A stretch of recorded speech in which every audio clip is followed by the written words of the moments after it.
Hey guys, Melissa Corkum here. If you're watching the replay on YouTube, I am going live in the Essentially Connected parenting group.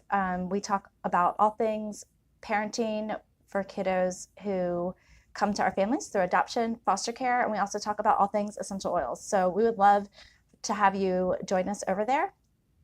I go live every Thursday in that group. So today we're talking about social skills. So if you're watching or catching the replay, go ahead and comment if social skills is something that your child really struggles with. I know that I talk to a lot of families, and this is a big deal for our kids. They really struggle with social situations, social cues, knowing how to make friends, be kind to friends, keep friends, all of those things. So anyway, I just wanted to talk a little bit about that today, and I had some ideas of ways that we can help our kids improve these skills. So I want to talk a little bit about what I call family nurture groups. Actually, this isn't something that I came up with. A lot of practitioners are using these with families. They are really good times for children and families and youth to learn and practice social and emotional skills. So practicing at home is best because it's where we have the most control over the environment, right? So it's one thing to give your kiddos something practical to try at school, but then, there's a lot of factors. We don't really know everything that's going on in school, what the dynamics are. We're not there to kind of coach them through those situations. So again, practicing at home is the best. And we can really do the best we can to create a really safe environment and a safe place for our kids. So after all, felt safety, the idea that our kids feel safe and the sense of belonging are the foundation of them being able to relate to other people in social settings. The more positive social emotional interactions that a person gets, the more able they are to relate to others and be in healthy reciprocal relationships. So family nurture groups are really safe places to bank a bunch of those positive social emotional interactions. Okay, so I'm just swinging around here so that the lighting is a little bit better. Oh, that's better. Okay, so family nurture groups are also a great time to work on things like attachment. So a lot of our kids who come to us through adoption and foster care really struggle with attachment relationships, primary caregiver relationships. So the skills that build attachment are being able to give care to someone, being able to receive care from someone, being able to get your needs met in an appropriate way, being okay with yourself, and being okay with others in a group, your part and your identity in a group. All of those are attachment things. Hey, Amy.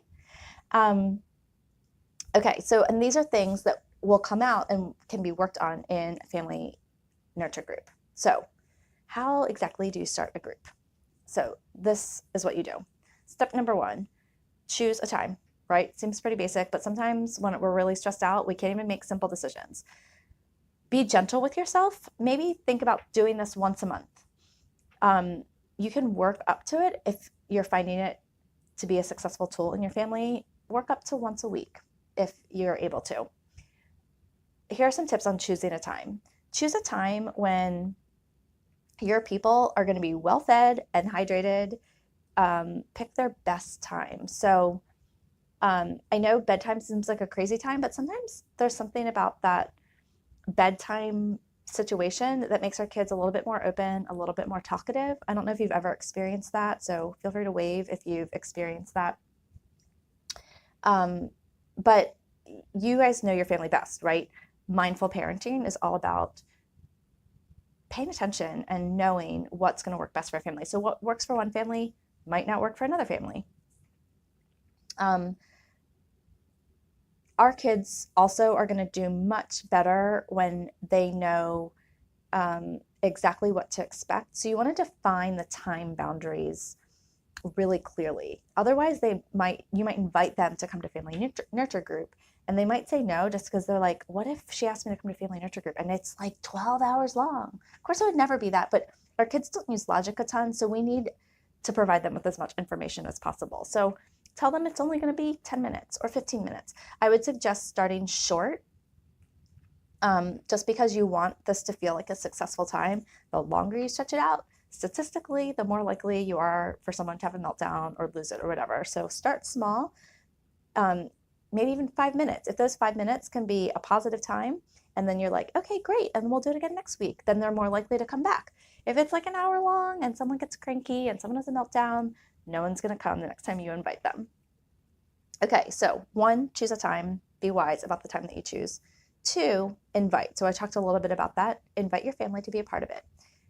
Don't make this a battleground. So I know sometimes, and I've talked about this before, we hear about a new tool, we have a new idea, and all of a sudden we're like, yes, we're going to do that. And then we like make it our hill to die on because we think that this is going to solve all of our things.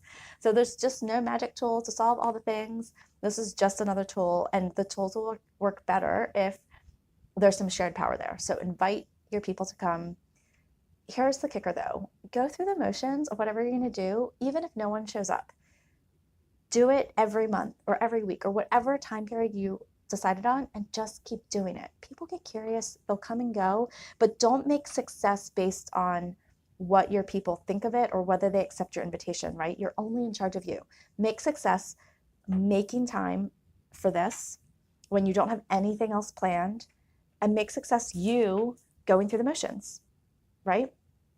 You have control over that. So you can be successful in trying out this tool because success is you just making the time. Set the rules. Okay, so step 3 is set the rules. Pick a time, invite the people, set the rules. I would stick with really 3 simple ones. At Empowered to Connect, or the Institute for Child Development at Texas Christian University, they suggest really simple ones. Stick together, no hurts, have fun. And our kids don't do well with a lot of words, so those are really simple. No hurts means no physical hurts or emotional hurts, so no hurting people's feelings either. Okay, choose a time, invite your family, set the rules. Now do an activity or 2 if you have time, but if you're just starting off, just pick one. Again, don't create a battleground. Share power by letting your kids opt in or out of the activity that you have planned, or maybe even let them pick the activity from like a list of things. So you may be wondering, well, what activities are we going to do in this nurture time? So let's go back to the skills of attachment. I give care, I receive care, I get my needs met, I'm all right with me, I'm all right with me. So think about ways that we could practice that. Giving care, asking someone if they have their feelings hurt or if a part of their body hurts and giving them a Band-Aid. Receiving care, letting someone give you a little hand massage. We're huge fans of hand massage here in the group. There are tons of things, games to play, things that just make you laugh. Maybe you just watch a YouTube video together and then you're done. You can check in with people. You can do high-lows. There's lots of things to do. So look for a post early next week on all of the different things that you can do. I have a whole post of these, really too much to share in this video. There will be lots of links, lots of resources, lots of ideas of things to incorporate that can work with lots of different families, lots of different things. There's going to be a lot of ideas in that post because every family is different. And again, part of mindful parenting is understanding what's going to work for your family. Just because everyone else is doing foot massages doesn't mean that's what you have to do too.